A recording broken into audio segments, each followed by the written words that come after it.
Assalamualaikum warahmatullahi wabarakatuh. Salam rahayu, salam sejahtera bagi kita semua. Mugi Gusti Allah paring rahmat dan keberkahan bagi kita semua, amin. Nah, kali ini Mbah Mul ingin menjawab pertanyaan dari beberapa temannya. Mbah, kenapa yang namanya keris sama-sama Nogo Sosro itu kok banyak sekali Mbah, dan rata-rata ngakunya asli yang mereka miliki? Nah, ini menarik ya, makanya akan kita bahas secara nalar dan logika.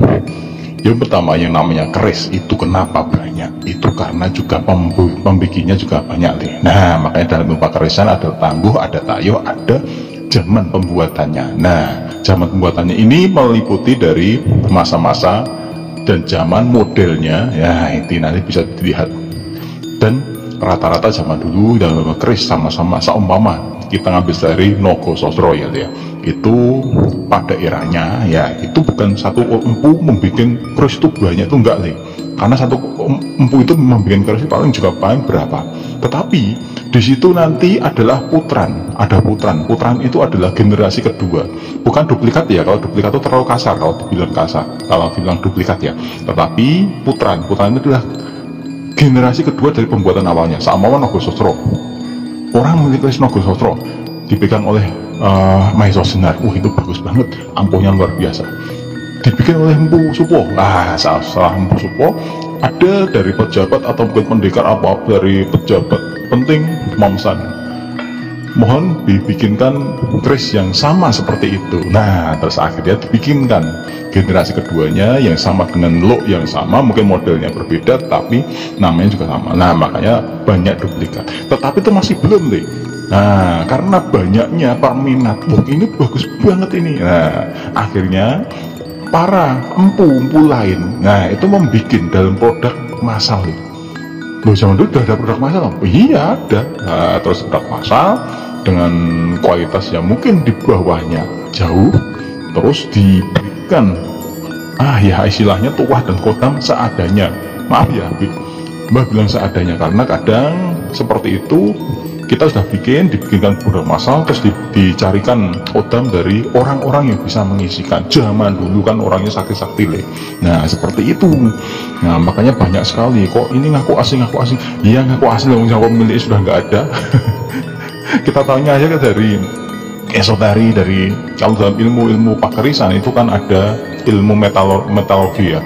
Jadi besi itu bisa dilihat dari lapisan-lapisannya, kelihatan itu umurnya berapa tahun bisa kelihatan. Tetapi dari segi metafisis kita tinggal nayuh saja, nanti ketemu kodamnya dia akan bicara.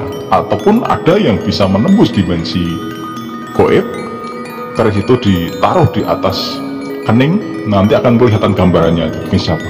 Tetapi itu masih bisa menyesatkan lah ya, kan yang namanya orang itu kan ya, kita bisa ditipu oleh makhluk apapun yang ada di dalam keris itu.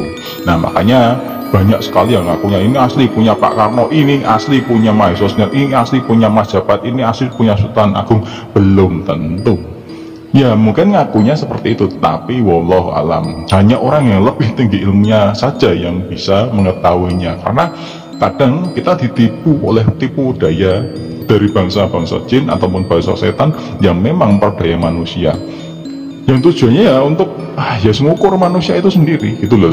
Nah, terus jumlah banyak itu apakah memang dulu keris itu jadi banyak Mbah? Nah, itu tadi ada pertanyaan yang sepele. Enggak le. Jadi dulu seperti yang Mbah ceritakan dari awal tadi, sama satu keris yang judulnya Nogo Sosro ya, itu ada yang pengen, Mbah aku pengen Nogo tapi loknya 7 Nogo Sabto, aku pengen Nogo loknya 13 Nogo Siluman, aku pengen Nogo lok 11 Nogo Sosro, aku pengen lok 3 Mbah Nogo Jangkung, ya seperti itu. Terus semua empu yang asli loh ya, empu asli itu akan membuat keris itu nggak banyak loh deh, nggak banyak, nggak diproduksi massal. Jadi membuat keris itu paling dalam satu bulan itu bisa paling 1-2 itu pol. Malah 1 bulan ini kualitas bagus itu paling 1 bulan itu 1 enggak, dan dia tuh nggak nyandak liannya loh. Jadi dia hanya mengerjakan 1 keris saja. Nah, terus kita bayangkan keris sebanyak itu dari mana? Nah, yang pasti keris itu pada masanya adalah ada 1 seri ya, sama gini, sama kita ambil contoh motor ya Le ya, motor sama keluar Honda Astrea, terus keluar Astrea Supra, Supra X 125 seumpama gitu ya Le ya. Terus dalam prosesnya pembuatannya dibikinkan oleh produk dari Astra 1, Astra 2, di outsourcingkan kemana seumpama seperti itu. Nah ini nggak beda jauh dengan keris. Satu itu ada keris Nogososro, Sabu Inten. Terus karena yang ada permintaan dan legenda yang sangat kuat, permintaan dari beberapa orang yang menginginkan keampuhan yang sama, akhirnya memesan kepada beberapa empu atau mungkin tukang pandai besi, non sewu ya, buka tukang pandai besi yang bisa membuat wesi aji, itu juga bisa. Nah tergantung nanti soal keampuhan dan soal khodam, soal tuah, ya, wallahu alam, nanti kan itu bisa diisi. Nah itu masalahnya di situ itu, maka kenapa bisa banyak. Makanya kalau aku udah ini tokatnya Pak Karno asli, opo yo, aku ini tokatnya Pak Karno asli. Lah no piro tokatnya Pak Karno itu, sama seperti itu. Terus Nogososro yang asli, ini ada punya di sana juga ada, di sana juga ada. Wah Yesus piye. Mohon alam yang pasti kan seperti itu. Nah terus metode yang kedua adalah duplikat ya. Duplikat seperti ini. Dulu yang namanya pusaka asli itu dimiliki oleh keraton ya, sampainya di pusaka kerajaan. Dalam pusaka kerajaan itu kan kalau dalam kurun waktu yang tertentu dia tidak mungkin bisa dikeluarkan, tidak mungkin bisa dikirap, tidak mungkin bisa dikeluarkan secara khusus ya, karena usianya sudah mungkin keropos atau mungkin gimana, eman-eman, maka dibuatkan putran atau duplikat. Putran atau duplikat ini adalah generasi kedua atau mungkin duplikat dari aslinya yang mungkin hampir menyamai tapi tidak mungkin menyamai aslinya. Nah sama contohnya seperti ini. Di dalam Keraton Solo itu ada gamelan yang bernama Kiai Sekaten yang terdiri dari dua unsur, Kiai Guntur Madu dan Kiai Nogowilogo. Nah yang asli dari dulu zaman Kanjeng Sunan Kalijogo itu sudah tidak ada nih.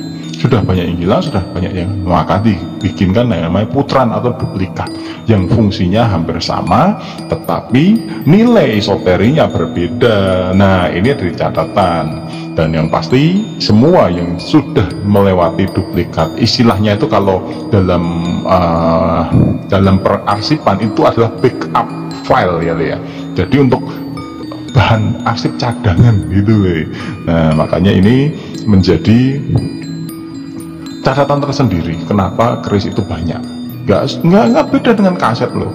Ada master, ada kopian. Nah kopian 1, 2, 3, 4, 5 sampai 100 itu masih jadi master lagi, jadi kopian untuk ngopi sampai beribu-ribuan lagi. Nah itulah yang namanya putran. Nah semoga bermanfaat. Wassalamualaikum warahmatullahi wabarakatuh.